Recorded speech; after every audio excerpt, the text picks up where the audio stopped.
ఎప్పుడైతే నువ్వు చర్చికి వచ్చావో ఊళ్ళో పెద్ద మనుషులు ఉంటారు, అయ్యా పెద్దవారా,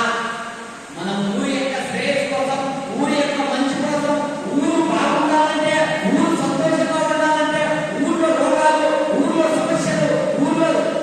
ఏం లేకుంటే సేవకులైతే